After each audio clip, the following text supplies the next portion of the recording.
사랑하는 저희 유튜브 방송을 시청하시는 여러분, 한 주간도 평안하셨습니까? 이 시간도 주님의 도우심을 입어 여러분과 함께 소중한 시간을 갖게 됨을 감사드리고 서로에게 은혜가 될 수 있기를 바랍니다. 오늘은 한 편의 메시지를 순서에 따라서 나누고자 합니다. 본문 마태복음 8장 5절부터 13절 그리고 누가복음 7장 1절부터 10절까지 말씀을 통해서 주님은 왜 그에게 감격하셨나, 한 로마 장교 백부장에 관한 말씀을 나누고자 합니다. 주님은 이 믿음보다도 행위를 강조하는, 행위를 우선시하는 그런 사람들에 대해서 질타하시고 책망하셨습니다. 그것은 서신서에도 바울 서신에서도 마찬가지입니다. 곳곳에서 행위를 강조했던 특히 유대인들을 질타하며 또 잘못 염색된 교회에 대해서도 질타를 하였습니다. 로마서도 갈라디아서에서도 잘 보여주고 있습니다. 그리고 주님은 잘못된 부자들에 대해서도 책망하셨습니다. 누가복음 12장에 이 부자, 소출이 많아서 공물을 저장할 곳이 없어 밤새 고민했던 부자에 관해서 그가 잠을 이루지 못하고 엎치락뒤치락 하면서 결론을 내기를 창고를 헐고 더 크게 짓고 공물을 쌓아서 보존하고 장기간 동안에 안전하게 먹고 살겠다 이렇게 생각하는 이 부자에 대해서 야, 이 어리석은 사람아, 어리석은 자여 이렇게 말하고 있습니다. 이 멍청한 사람아, 조금 더 세게 말하자면 이 멍청한 놈아, 그런 얘기죠. 그리고 누가복음 16장에도 이 매일 이 호화롭게 먹고 피단 옷을 걸치고 이렇게 호강하고 사는, 거드름 피우고 사는 불쌍한 사람을 돌보지도 않고 자기 자신을 위해서 잔치를 벌이고 먹고 마시는 이 사람에 대해서 그 말로 결론이 어떻게 되는가에 대해서 우리에게 교훈을 주고 있습니다. 그 외에도 많은 부자들, 돈만 믿고 어깨 잡는 사람들에 대해서 예수님이 얼마나 그들이 무식하고 어리석은가 하는 것에 대해서 곳곳에서 언급하고 있습니다. 여기 그러니까 외식된 행위로 여기 마태복음 23장에도 우리가 너무 잘 아는 말씀입니다. 서기관들과 이 바리새인들 이들에게 계속 예수님께서 질타를 하시고 책망을 하시며 심지어 그들을 저주하시는 내용, 사람을 저주하심이 아니라 그들이 갖고 있는 잘못된 인생관, 잘못된 신앙에 대해서 그렇게 저주를 하십니다. 화 있을진저 서기관과 바리새인들이여. 23장 2절에 그리고 23장 13절에 화 있을진저 외식하는 서기관들과 바리새인, 그리고 5절에도 화 있을진저 외식하는 서기관과 바리새인들, 6절에도 화 있을진저 소경된 인도자여, 23절에도 화 있을진저 외식하는 서기관들 바리새인들이여, 화 있을진저 외식하는 서기관과 바리새인들이여. 여기 25절에도 27절 29절 계속해서 화를 퍼붓고 계십니다. 어떤 사람들이죠? 외식된 행위로 하나님을 못 오가는 사람들이죠. 거기에 교만한 사람들이죠. 교만한 지식인들, 조금 더 다른 사람보다 많이 안다고, 내가 무슨 학위를 가졌다고 어깨를 잡고 의시대고 거드름 피우고, 나는 무슨 대학을 나왔다고, 무슨 수준의 사람이라고 이렇게 의시되는 사람들의, 요즘으로 말하자면 그렇다는 거죠. 그런 사람에 대해서 화를 퍼붓고 계시는 것이죠. 특히 전통에 잡힌 종교인들, 시대의 흐름을 읽지 못하고 하나님의 아들 메시아가 등장했음에도 불구하고 구약적 율법에 잡힌 사람들, 거기에 따라서 행위를 강조하고 뭔가를 자신이 해야 하나님 앞에 설 수 있는 것처럼 착각하는 사람들에 대해서도, 전통에 잡혀있는 종교인들에 대해서도 질타를 하셨죠. 교회를 상업화하는 사람들에 대해서도 예수님은 가차없이 질타했습니다. 책망하셨습니다. 그런 무리들에 대해서 분노하시고, 그런 무리들에 대해서 여기 계속해서 화 있을진저 화를 퍼부으신 겁니다.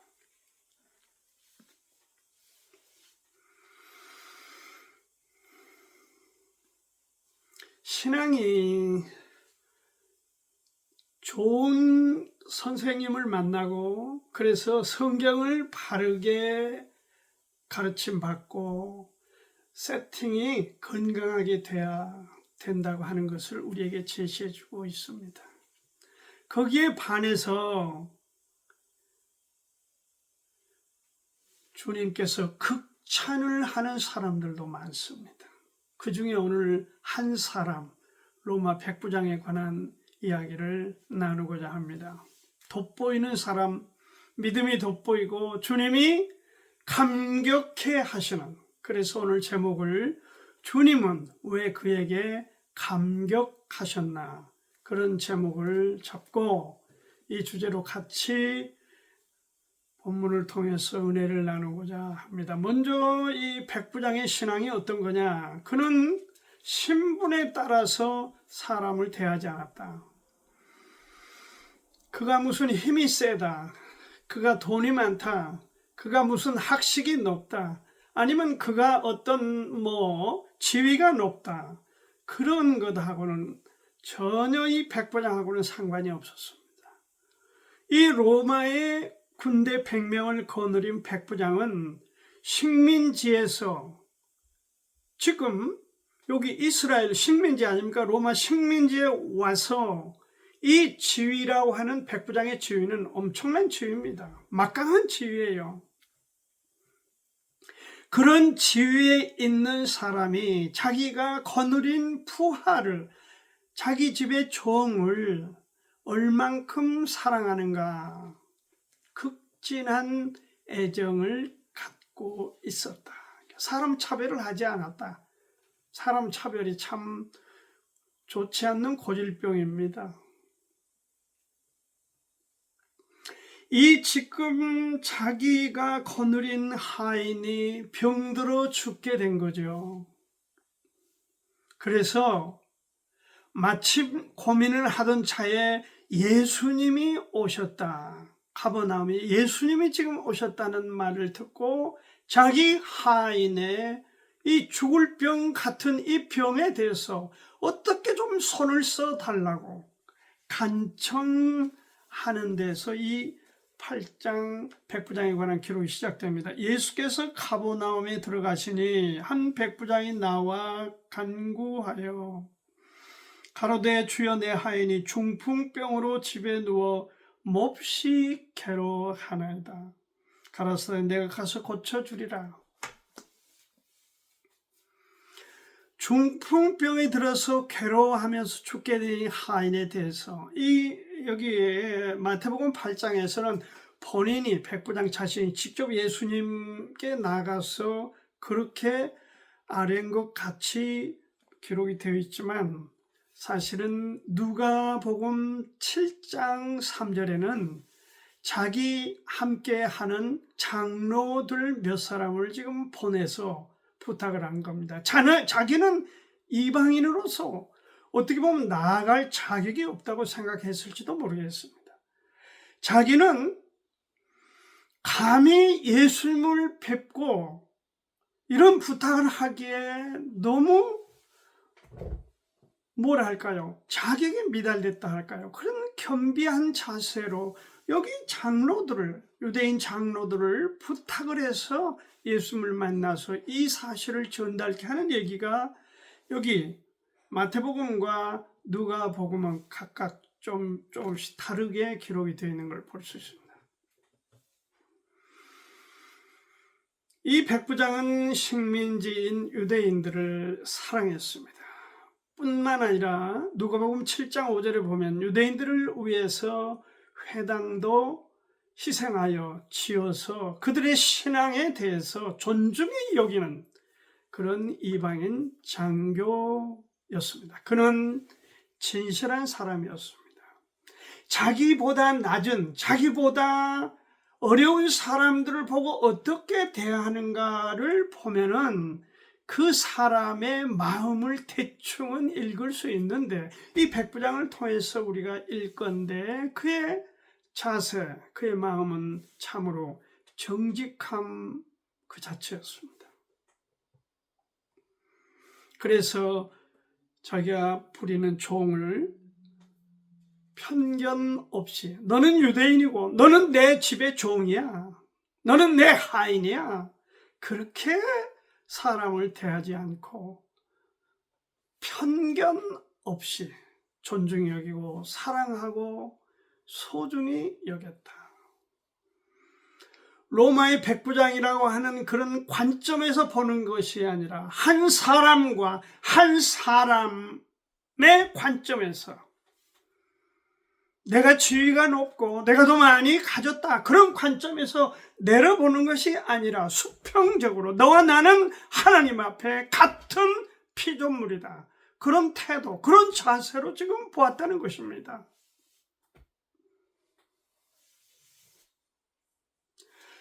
그러니까 그가 신분에 따른 어떤 차별이나 어떤 조건에 좌우되지 않았으면 마치 사도행전 10장에 나오는 고넬료와 같은 비슷한 그런 인물로 보여집니다. 하나님을 경외하고 사람을 구제하고 하나님께 기도하고 이런 경건한 인물, 사도행전 10장에 등장하는 고넬료와 여기 등장하는 백부장과 아주 비슷한 수준의 사람들이다.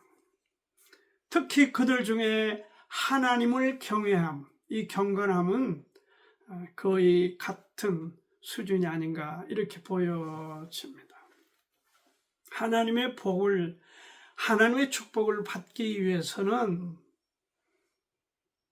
하나님의 관점에서 우리가 어떻게 삶을 만들어가냐, 꾸려가느냐 하는 게 중요합니다.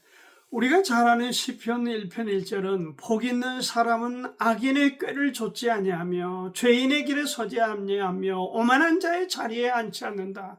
이런 사람들이 복 있는 사람들이다. 하나님의 축복을 받을 만한 사람들이다.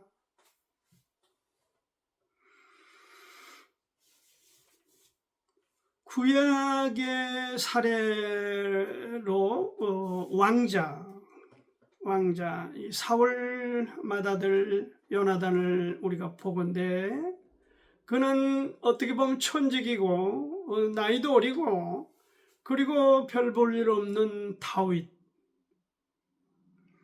그를 자기 친구로 여긴 것을 볼 수 있습니다.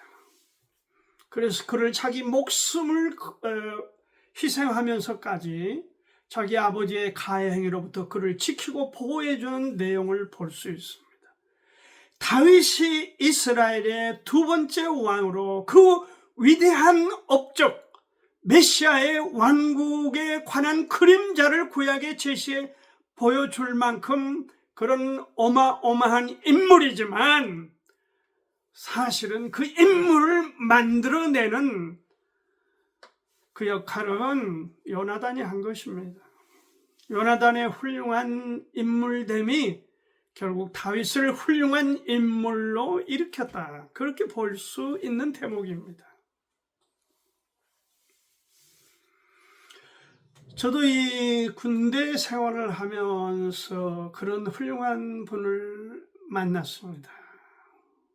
참으로 저는 제 생에 그분을 만난 것이 정말 지금도 돌이켜보면 가장 큰 축복이고, 하나님이 저는 그때 주님을 알지 못했습니다.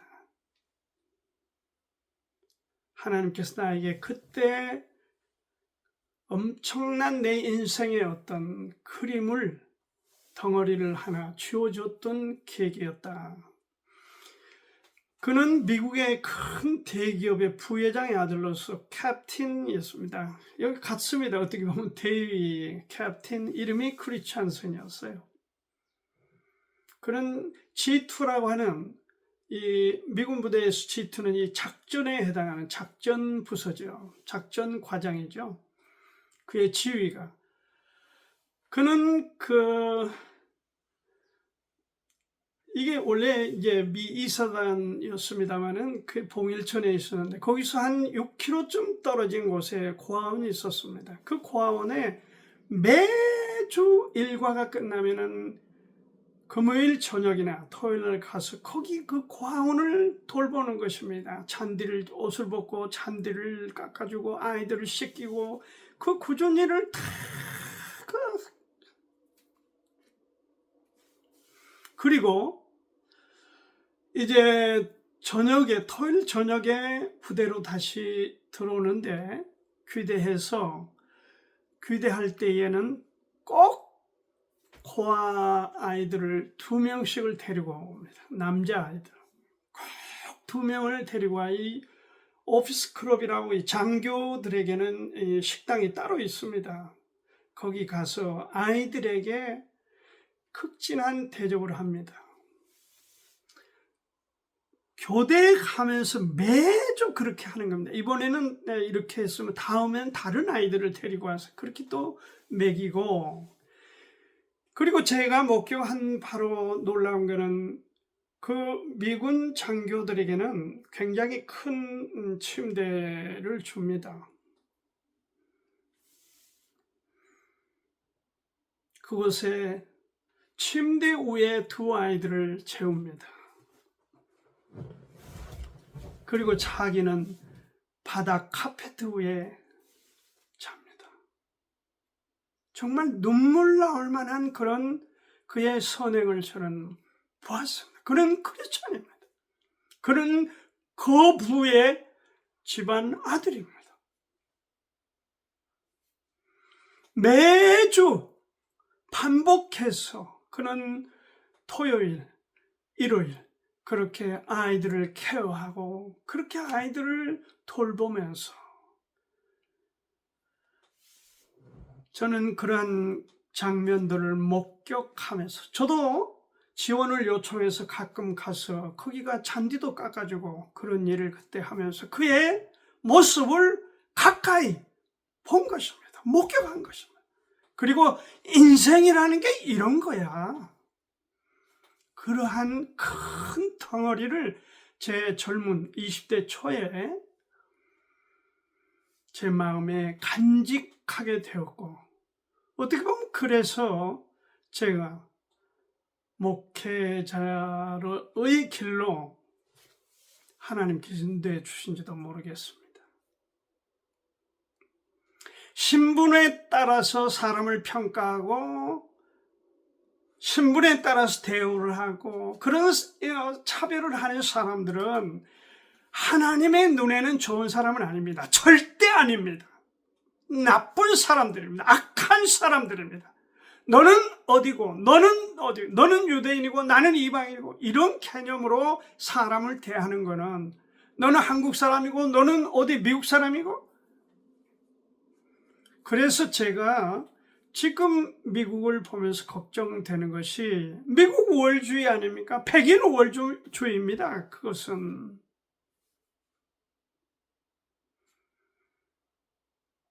좋지 않습니다. 미국의 보수 세력이 아주 강한 지역이 몬타나입니다.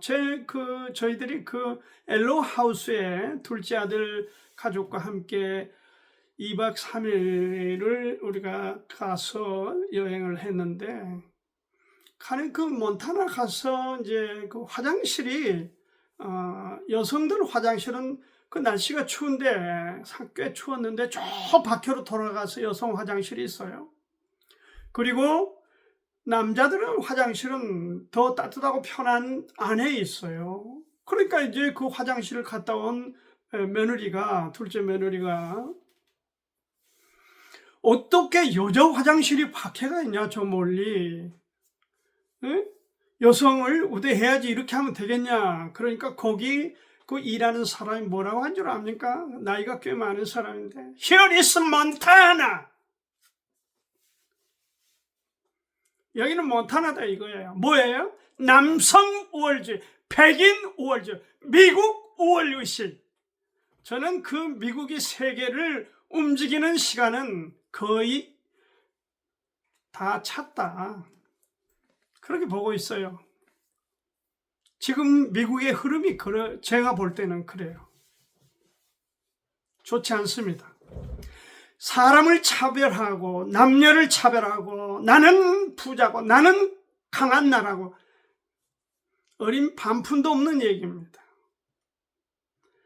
여기 로마 백부장은 그렇게 하지 않았습니다. 자기가 데리고 있는 종을 극진하게 사랑하고 애정을 갖고 어떻게 하면은 그 병을 극복할 도와줄 수 있을까? 그래서 예수님을 통해서 그것을 이루는 그런 기도 응답을 받는 축복의 사람이었습니다. 두 번째로 이 사람의 특징이 뭐냐? 왜 주님이 이 사람에 대해서 감격하셨냐?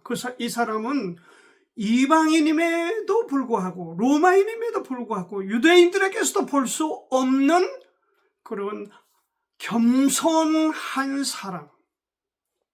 여기 겸손하죠? 어떻게 말하고 있습니까? 8장 3절에 내가 원하노니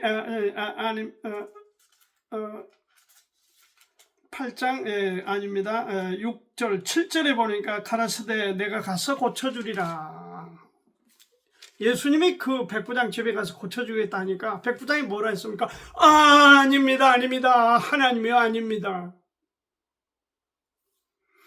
저는 백부장으로서 저 위에 사람들에게 의견도 권위도 따르지만은 저도 부하들에게 하라 그러면 다 부하들이 따릅니다. 하물며 하나님 되시는 당신께서 감히 여기로 오십니까? 그러지 마시고 그런 수고하지 마시고 그냥 말씀만 하세요. 해주세요. 이보다 더 겸손한 사람이 어디 있습니까? 8절 9절에도 백부장이 대답하여 가로되 주여 내 집에 들어오심을 나는 감당치 못하겠사오니 다만 말씀으로만 하옵소서. 그러면 내 하인이 낫겠사옵나이다. 그는 주님의 말씀의 그 능력을 믿고 있었습니다. 몇 퍼센트? 50%? 아닙니다. 100% 믿고 있었습니다.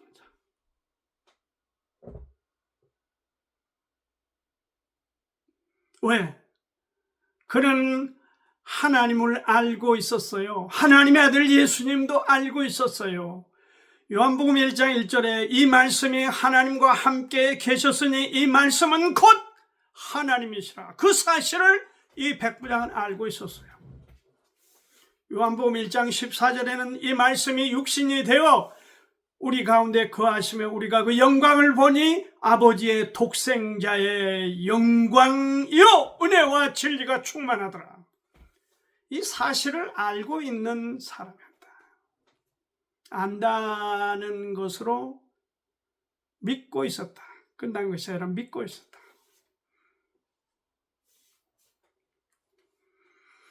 유대인들에게서 믿음이 상당히 좋다고 칭찬을 받았던 사람이 이제 마리아죠. 말씀 앞에 서서 마리아를 예수님이 극찬하셨습니다. 그 마리아의 헌신한 선행을 복음이 전파되는 곳에는 다 나누라. 그럴 만큼 마리아, 그리고 마르다, 나사로 그 자매들과 그 형제를 사랑하셨습니다. 그러나 요한복음 11장 32절에 보니까 주께서 계셨더라면, 그 자리에 계셨더라면 내 오라비가 죽지 아니었을 건데 지금 오라비가 죽었습니다. 그러면서 슬퍼하여 통곡을 하니까 예수님이 그 장면들을 보시고 통분히 여겼다. 감격하신 것은 아니죠. 그러니까 믿음이 그렇게 좋다는 유대인 이스라엘의 마르다, 마리아, 그들의 신앙을 보면서 예수님은 감격하셨다가 아니라 통분히 여겼다, 분하게 여겼다, 가슴을 쳤다는 얘기예요. 그리고 나사로를 살려주시죠. 그런데 이 백부장은 지금 어떻습니까? 당신이 와서 안수를 하고 뭔가 행위를 하고 그렇게 해서 내 하인이 나을 것 같습니다. 와 주십시오. 그렇게 했습니까 지금? 아닙니다. 말씀만 해 주십시오. 야, 정말 훌륭한 믿음이죠. 지금 우리 한국에서, 대한민국에서 보따리 싸고 있는 그룹이 지금 은사주의자들입니다. 사실은 지금 기도원파들이에요. 기도원이 뭐 이전에 뭐 70년대 80년대 그때 분위기하고 지금 같습니까?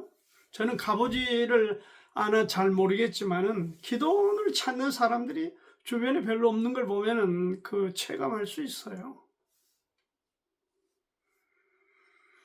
고상한 신앙은 아닙니다. 뭔가 손을 얹고 뭔가 행위를 하고 뭔가 어떤 으쌰 믿습니다. 뭐 그런 데서 뭐가 일어난 것처럼 하는 그런, 어떻게 보면은 주님을 통분히 여기게 만드는 현상일 수도 있습니다. 뭐 배에다 놓고 뭐 쉬 한다든지 무슨 행위를 하면서 펼쳐.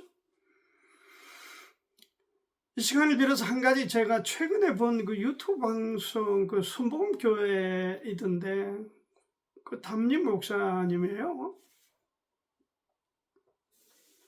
나사렛 예수 이름으로 물러갈지어다, 병도 물러가고 뭣도 물러가고 또 애들 뭐 또 좋은 수능 시험도 잘 보게 하고 뭐 계속 하던데요. 거기 앞에 쓰는 나사렛 예수, 여러분 이 용어가 어떻게 받아들여집니까? 여러분 지금 우리가 나사렛 예수 쓸 수 있는 용어입니까? 써야 되는 용어입니까? 이 주로 이제 은사파 쪽에서 많이 지금 나사렛을 붙여 쓰죠.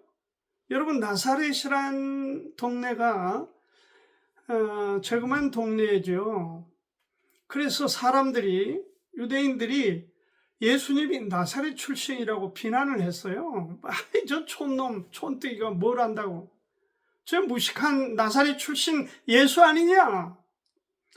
그렇게 하니까 제자들이, 사도들이 그들을 향해서 반격을 한 겁니다. 어떻게 반격을 했습니까? 너희들이 함부로 대하고 무시하고 낮추어서 비하시키는 그 나사렛 출신 예수, 우리가 그 이름으로 명한다.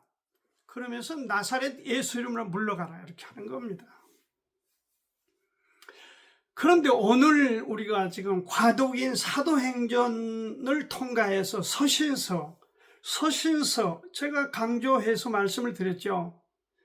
아날로기아 피데이라. 그러니까 서신서의 신앙이 세팅이 되고 그 눈으로 사도행전을 보고 그 눈으로 복음서를 보고 그 눈으로 구약을 봐야 제대로 성경을 보는 거다. 그게 아날로기아 피데이입니다. 그런데 사도행전과 서신서를 동일시합니다. 서신서에 어디 나사렛 예수가 나옵니까? 나사렛이란 말은 낮추어 표현하는 용어입니다. 지금 오늘 우리가 예수님을 낮춰서 부릅니까? 여러분 그렇게 부릅니까? 나사렛 예수? 만왕의 왕이시죠. 만주의 주시죠. 하나님 자체시죠. 그 주님, 나의 주인이시고 나의 모든 것이 되시는 그 주님을 부르는 데에 나사렛 예수라니요. 그 당치도 않는 용어를 시대에 맞지 않게 쓰면서 그렇게 하는 것은 적절치 않음을 분명히 말씀드립니다. 여러분, 우리가 행위를 강조한 사람의 특징이 뭡니까? 구약을 그대로 신약과 동일시해서 믿는 겁니다. 복음서를 서신서와 동일시하게 믿고 신약 성경을 구약 성경과 동일시, 율법을 은혜와 섞어버리는 것입니다. 성전을 믿는 것입니다. 성전에 가서 새벽마다 기도해야 된다는 것입니다. 이것을 누가 조장하고 있냐? 목사님들이 조장하고 있어요. 그 머리는 구약 율법 아래 있는 수준입니다. 쉽게 말하자면 성경적으로 보면 무식한 거예요. 안식일을 지킨다? 무슨 주일 성수? 무슨 그런 택도 없는 얘기를 합니까? 어디 주일 성수를 합니까? 일요일날 어디 급한 어떤 일이 있어서 다른 데 가면은 뭐 문제가 생겼다 그 얘기입니까? 아니면 뭐 11조를 강조하고? 이거 다 율법 아래서 강조했던, 행위를 강조했던 구약 아래 기록들입니다. 이스라엘을 향한 하나님의 요구입니다. 주일 성수란 용어가 어디가 신약 성경에 있습니까? 성수? 적당히 성경을 잘못 보아도 적당히 보아야 됩니다. 이러한 것들은 정말 성경의 전체적인 관점에서 볼 때 무지의 소치입니다. 아닙니다. 시대의 흐름을 모르는 겁니다. 영적인 감각이 없는 거예요. 다 똑같다? 모세나 지금 요한계시록에 다 똑같습니까? 제발 목사님들 정신 차리시기 바랍니다. 잘 배우시기를 바라고 잘 사람들에게 전달하기를 바랍니다. 지금은 은혜 시대입니다. 네가 그리 아니했을지라도 그게 은혜예요. 마지막으로 한 가지 더 말씀을 드리면 백부장은 주님을 감격시켰던 그런 믿음의 소유자다. 이게 이제 본로 어떻게 보면 결론이 나오는 거죠. 왜 주님은 그에게 감격하셨나? 백부장이 그 믿음이 말씀을 의지하여 행위를 의지하는 것이 아니라 믿음으로 사는 그의 신앙에 대해서 극찬하신 겁니다. 10절부터 13절까지 보면 예수께서 들으시고 기이 여겨 좇는 자들에게 이르시되 내가 진실로 너희에게 이르노니 이스라엘 중 아무에게서도 이 많은 믿음을 만나보지 못하였노라. 또 너희에게 이르노니 동서로부터 많은 사람이 이르러 아브라함과 이삭과 야곱과 함께 천국에 앉으려니와 나라의 본 자손들은 바깥 어두운 데 쫓겨나 거기서 울며 이를 갈미 있으리라. 예수께서 백부장에게 이르시되 가라 내 믿음대로 될지어다 하시니 그 시로 하인이 나으니라. 사람들이 예수님을 뭐 본받아서 그러는지는 못할지어다, 나갈지어다, 물러갈지어다 뭐 하는데 그런 표현들을 잘 알고 써야 됩니다. 주어가 뭔지, 목적어가 뭔지, 뭐가 동사니 보어는 뭔지를 알고 써야 돼요. 주님을 감격시키는 백부장의 믿음, 주님이 감격하셨습니다. 뭐라고 했었나요? 여기 10절에 보니까 예수께서 들으시고 기이 여겨 좇는 자들에게 이르시되, 기이 여겼다. 여기 기이 여겼다. 네, marveled, 영어로 marveled입니다. 여기 영어 다른 말로 하면 wonder입니다. wondering, 놀랐다. 이게 KGB, 킹제임 버전에서 그렇게 썼고 NIV에서는 astonished, 놀랐다. 경이롭다. 누가? 백부장의 신앙이 놀랍다. 경이롭다.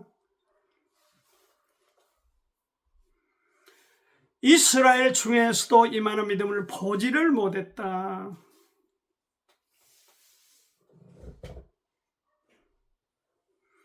어떻게 보면 이방인 백부장만 다 못한 거죠.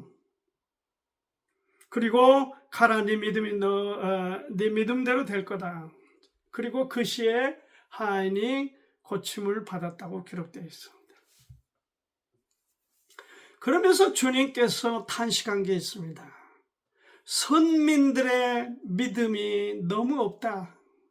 너무 행위를 강조하고 법을 강조하다 보니까 믿음이 사라져버렸어요. 은혜가 없어졌어요. 그 결과로 어둠에 쫓겨나갈 거다. 그리고 거기서 일을 부두둑 할 거다. 축복입니까? 저주입니까? 여러분, 교회만 다닌다고 일이 다 해결되는 거 아닙니다. 말만 예수님 들먹거리고 인용한다고 되는 거 아닙니다. 말씀을 의뢰하는 믿음이 있어야 됩니다. 하나님의 말씀의 소중함, 가치, 그리고 그 존귀함을 우리가 받아들여야 됩니다. 다른 허튼 짓 하지 말아야 돼요. 최후의 결정은 어떤 신분이나 행위가 아닙니다. 믿음입니다. 예. 마태복음 7장 21절에서부터 23절에 여러분 보십시오. 나더러 주여 주여 하는 자마다 천국에 다 들어갈 것이 아니오 다만 하늘에 계신 내 아버지 뜻대로 행하는 자라야 된다. 그날에 많은 사람이 주여 주여 이름으로 내가 선지자 노릇도 하고 귀신도 쫓아내고 많은 권능을 행치 아니하였습니까? 예수님이 뭐라 했습니까? 난 너희들 몰라. 그것이 신앙이었냐? 에이 미련한 놈들아. 그 얘기예요. 여기 하나님의 뜻이 뭡니까? 요한복음 6장 40절에 모든 사람을 향하신 하나님의 뜻은 딱 정해져 있습니다. 영생을 얻는 것입니다. 내 아버지의 뜻은 아들을 보고 믿는 자마다 영생을 얻는 이것이니 내가 마지막 날에 이를 살리리라.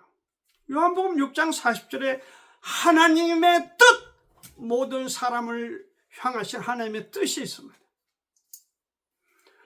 믿는 그리스도인들을 향한 하나님의 뜻은 두 가지입니다. 하나는 거룩함, 하나님의 성품을 닮을 것이고 그게 데살로니가 전서 4장 3절 말씀이고 데살로니가 전서 5장 16, 17, 18절 세 가지가 뭡니까? 항상 기뻐하고 쉬지 말고 기도하고 범사에 감사라. 이는 그리스도 예수 안에 있는 에서 너희를 향하신 하나님의 뜻이니라. 하나님의 뜻을 살펴서 무엇보다도 백부장의 신앙을 닮아갔으면 좋겠습니다.